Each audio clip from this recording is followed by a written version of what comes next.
Nous avons vu dans une précédente vidéo le principe de l'électromagnétisme et de la production du courant alternatif simple. Dans ce qui suit, nous allons voir d'une façon schématique simplifiée le principe de production de tension alternative triphasée, simple bien sûr et composée.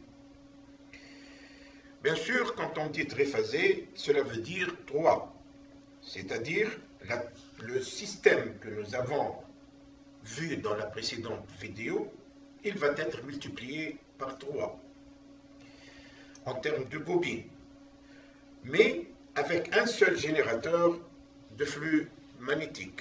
Pour être disposé de la même façon par rapport au générateur du flux magnétique, les bobines doivent être disposées à 120 degrés l'une par rapport à l'autre. Voyons le schéma. Donc nous avons nos 3 bobines, bobine 1, bobine 2, bobine 3, qui sont disposées à 120 degrés l'une par rapport à l'autre. Électriquement parlant, les bobines doivent être connectées entre elles d'une part, et entre elles et la charge d'autre part. La charge dont elles sont censées alimenter. Voyons le schéma de connexion. Donc, nos bobines sont connectées entre elles en étoile, ce qui nous permet d'obtenir le point neutre N1, et à la charge qui elle-même est connectée en étoile dont le point neutre est N2. Et nous avons nos phases, la phase 1, la phase 2, la phase 3 et le neutre.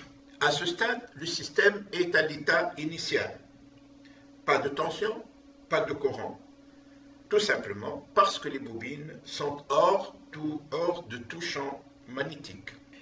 Créons alors notre champ magnétique par la disposition d'un générateur de flux magnétique, représenté ici par un aimant pouvant être mis en mouvement à une vitesse angulaire constante. À ce stade aussi, et malgré la présence du générateur du flux magnétique, nous n'avons ni de tension ni de courant, tout simplement parce que le générateur est à l'arrêt. Mettons-le en mouvement alors. Donc il est mis en mouvement.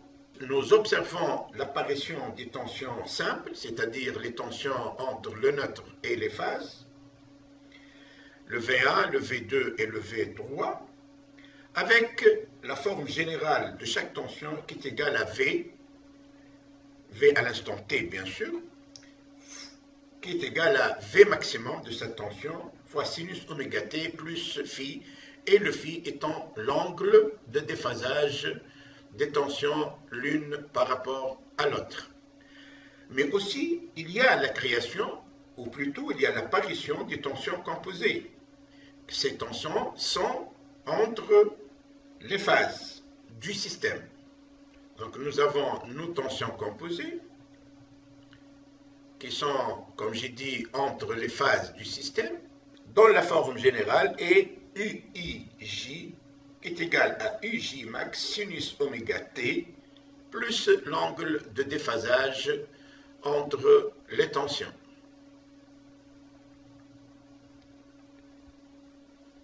Nous aurons l'occasion de parler plus en détail des valeurs des tensions, qu'elles soient simples ou composées, et des angles de déphasage.